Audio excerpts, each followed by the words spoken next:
Guys can be such dicks. No, seriously, in ancient Assyrian art and literature, the erect male soldier was a stand-in for the erect penis. According to historian Julia Asante, the one is frequently used as a metaphor for the other. Gives a whole new meaning to junk mail, doesn't it? And this Assyrian hyper-masculinity may have led to the puzzling rise of the unmanned man, the eunuch.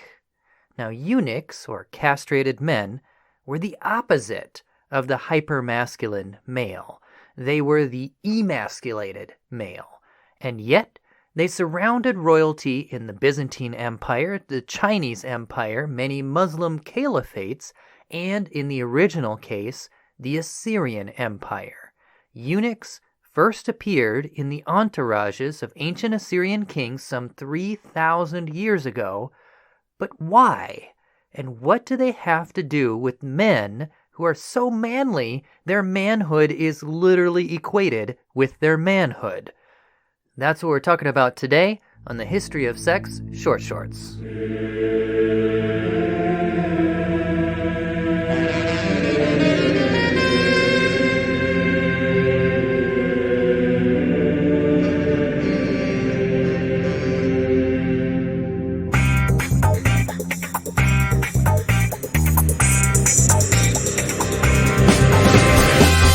The History of Sex is sponsored by Dr. Gillian Kenny, historian of women, sex, and magic in medieval Europe.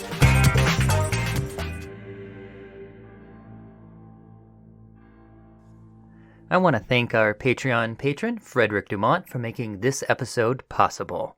Before we get started with this manly episode, I want to introduce you to a manly show with the manly title, War and Conquest. Picture yourself sitting in traffic. With nothing to stare at but the lights in front of you, you scroll through your phone, looking for something to entertain you, and all of a sudden you see it. A beam from heaven shines down on your phone, the glare gets in your eyes, but through the glare, you see it. The War and Conquest podcast, hosted by Neil Eckert. You click on it, and all of a sudden the speakers of your car are filled with the glorious exploits of conquerors past. Alexander the Great, the Crusades, Julius Caesar, and you are swept away. You get drawn into the grand sweeping narrative of history. You are transported, and before you know it, you are so swept up in all of the excitement, you don't realize you're going 65 miles an hour in a school zone, and you are pulled over. Your license is revoked, your car is impounded, and you must spend a few nights in jail, cuddling next to a burly man with questionable sexuality. But through it all, you tell yourself, the quest for knowledge has all been worth it, for you have been entertained. Or, at least mildly amused. And slightly more informed than you were a half an hour ago. Either one, really. War and Conquest podcast, hosted by Neil Eckert. Posts every Monday. If you like death and destruction and gore, all those manly things, you will love War and Conquest. All right, let's get to our episode. Time for today's Short Shorts. Short.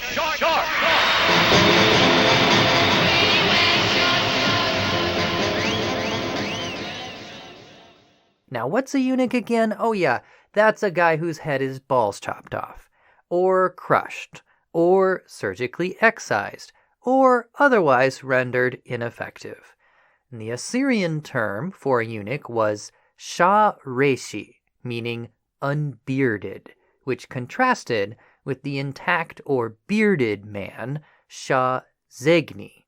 See, if a male is made into a eunuch before puberty, he will typically never develop facial hair, thus engendering one of the key stereotypical traits, beardlessness. Like Varys in Game of Thrones, no beard, no hair at all, in fact.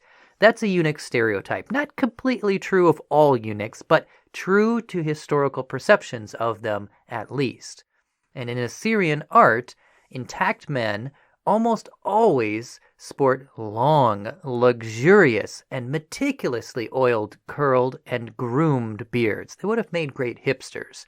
But in contrast, eunuchs are always shown smooth-faced, even though in actual fact many eunuchs could actually grow facial hair, especially if they had been cut after puberty.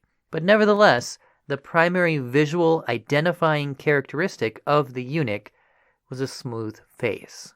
Now, eunuchs made before puberty, in addition to rarely developing facial hair, also typically have a higher voice.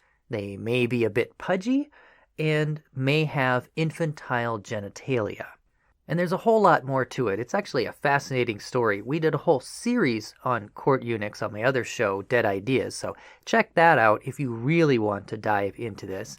But anyway, as far as we know, eunuchs came about for the first time in the ancient Assyrian Empire, which got rolling around 2000 BCE. Now, there may possibly have been earlier examples of eunuchs, but the Assyrian case is the first that we know with historical certainty. Okay, so why did they arise in Assyria? That's what we're here to find out. First, we'll look at the Assyrians themselves and get a sense of their peculiar notion of hyper-masculinity, and then we'll find out how that may have led to the rise of eunuchs. All right, so let's begin with the Assyrians.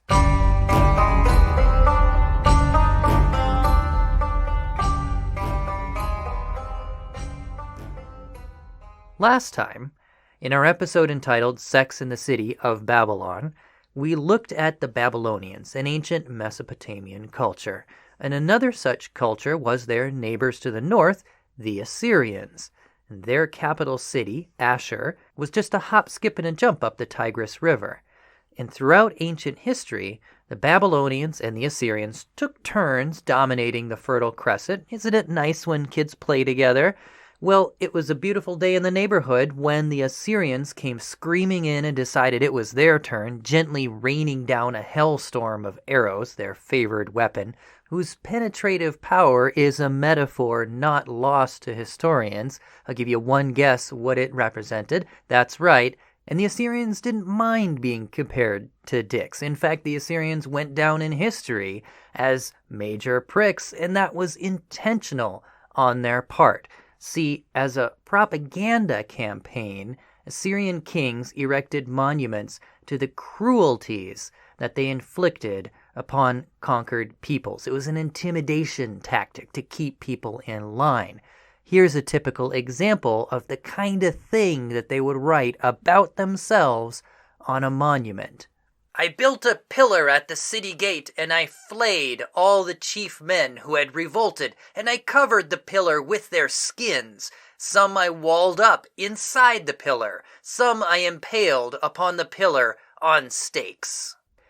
Yep, and that little ditty comes from the inscription in a temple at Nimrod, erected upon capture of the city of Suru in 878 BCE. And the message basically was, mess with us, and we'll make you regret you ever heard of us.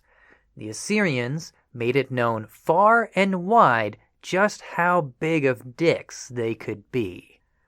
And they could be real dicks when it came to sex, too. See, they had the same attitudes toward penetration as the Babylonians.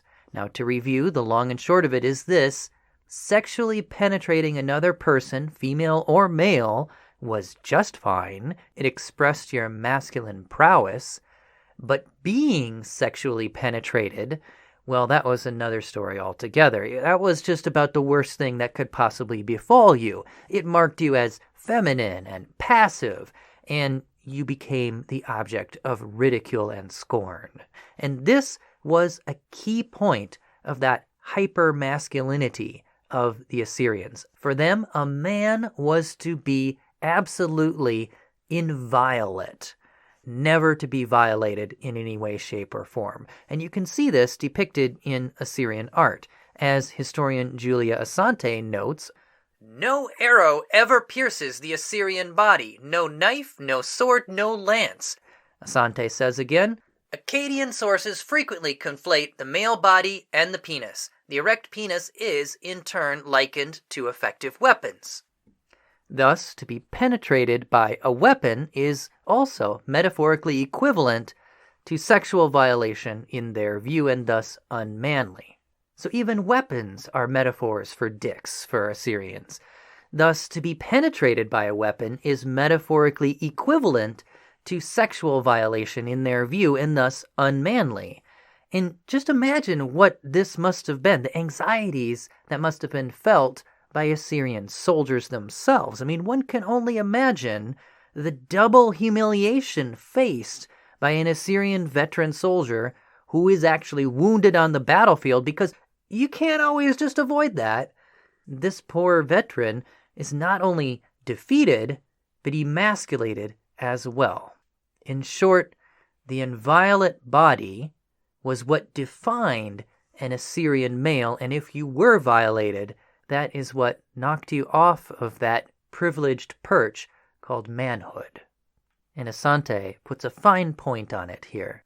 Physical violation, the rubric under which the ancients would have located penetration, reduced the male citizen to the level of the slave, child, woman, criminal, or foreigner. So in other words, an unpenetrated body was what marked a man off from all of these other non-men, to which one could very well add eunuchs. Now, in fact, this hypermasculinity may actually be what led to the rise of eunuchism. The eunuch may have arisen in part as a means of reinforcing this dominant male masculinity. See, eunuchs were the opposite of the inviolate male. A eunuch was the permanently violated male, violated by the knife to his manhood. It doesn't get any worse than that. But it didn't start off that way. As Julia Asante notes, originally, Assyrian masculinity was defined by the Awilu, or Assyrian male citizen, ethnically Assyrian male citizen. See, what made you a real man with all its attendant status and social privileges was being an ethnically Assyrian adult. It made you like a citizen with rights and stuff. That gave you privileges in society lacked by foreigners, lacked by women, lacked by children, lacked by criminals, and so it was an effective marker of your manhood and your privilege within patriarchy. It effectively said you were one of the top dogs in society. Kind of not unlike being white in the antebellum South of the United States. Antebellum, like before the Civil War. Being ethnically Assyrian was kind of like being racially white, or at least in the beginning. However, as the Assyrian Empire grew, the population became more and more international and diverse, and what's more, the military was set up so that anyone could rise in rank, whether Assyrian or not. Now, presumably, this was a great benefit to the command structure of the Assyrian military, as it allowed those with the greatest talent to rise to the top and lead. But it also made the military a locus of tension. See, suddenly there were all these upstart foreigners all over the place rising in rank, such that just being ethnically Assyrian wasn't good enough anymore as a marker of status. I mean, imagine if whites in the antebellum South had to brook blacks being equal to them in rank in the army. I mean, imagine the anxiety that they would have had. Now, actually, fun fact, the U.S. didn't get around to a fully integrated military until World War II, believe it or not. But let's just put that aside for a second.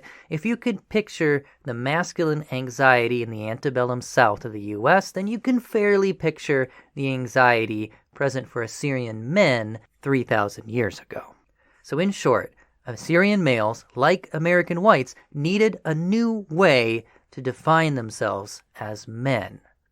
And in the case of American whites, they doubled down on racism by instituting Jim Crow laws, and we're still dealing with the fallout of that today.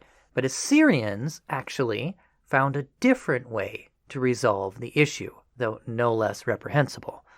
They pivoted away from pure racism to the inviolate male body. Whereas women, children, slaves, foreigners, criminals, and so on could all be physically violated legally in one way or another, whether sexually by your spouse or by weapon, by your master or by your father, the body of the adult male citizen was never to be physically violated, neither by prick nor by weapon. And as we've seen, the two are frequent metaphors for each other. Now, in contrast, the eunuch, castrated, was permanently violated. He was a literally emasculated being, standing as the opposite of ideal manhood, and thus the eunuch served to highlight the intact male's masculinity. By contrast, the one standing next to the other, it's like painting black next to white in a painting. It really makes it pop. Having eunuchs next to you made your own manhood pop, no pun intended. Thus, the class of adult citizen males was able to reassert itself as top dog over and against a growing class of unmanned men, that is, eunuchs. That's what Assyrian masculinity had to do with the rise of eunuchs, and eunuchs with the development of Assyrian masculinity. It's an interwoven story. Ultimately, though, the joke was on them, on intact males, bearded men, the Shazegni, because, you see, eunuchs actually became so useful that they rose to fill the highest roles in the Assyrian court, thus effectively shutting out bearded men from the positions of greatest influence. For example, they served in roles such as, now these aren't going to sound influential, but I'll explain why they certainly are in just a moment. They served in roles such as fanning the king, whisking flies away from the king, holding his towel, carrying his bow, his personal bodyguard, and many other such positions that have to do with his very close personal retinue. Now, why are those roles important? They sound like the suckiest roles, the least important roles, the piss boy roles. But actually, everybody in Assyria wanted those roles. Why? Because in a system where power is concentrated in one person, to be close to that person is to have power. If you have the king's ear, then you have influence. So everybody wanted those roles. But they couldn't have them because they were full of eunuchs. So actually, in the end, eunuchs had the last laugh. Now, isn't that a twist of irony? Eunuchs arose to keep intact males on top, but ended up on top themselves. Now that's crazy. It's almost as crazy as if in the United States today, a certain president whose name rhymes with rump were to completely fill his cabinet with illegal immigrants, thus shutting out legal citizens from the White House. As if having all these undocumented workers around him would emphasize his own documentedness or something. I mean, how backwards would that be? But ancient Assyria was just that, backwards. Except in their case, their slogan wasn't build a wall, but rather cut them all. And on that note, that's about it for eunuchs and manhood in ancient Assyria. In short, the ideal Assyrian male was a penetrator, never a penetratee, never to be physically violated, sexually or otherwise, with the power to do as he pleased to lesser men, and to show himself just such a man, he might, if he had the wealth enough to do it, surround himself with his opposite, the unmanned man, the eunuch.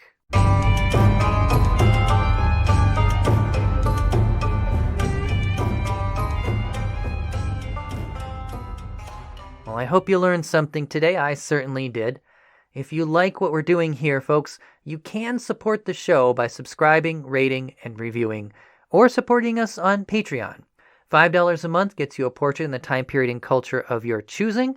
I will draw you as a luxuriously bearded Assyrian male, or even a bearded Assyrian female. There were queens who wore fake beards as a sign of their right to rule. Fun fact. Or I'll draw you as a beardless eunuch with a smug look on his face, secure in the knowledge that he has the last laugh after all. Or whatever you want. I'll make you look awesome, I promise. Just go to www.patreon.com/BT Newberg. That's patreon.com/BTNEWBERG. All right, that's it for today, folks. I'm BT Newberg, and this is the history of sex.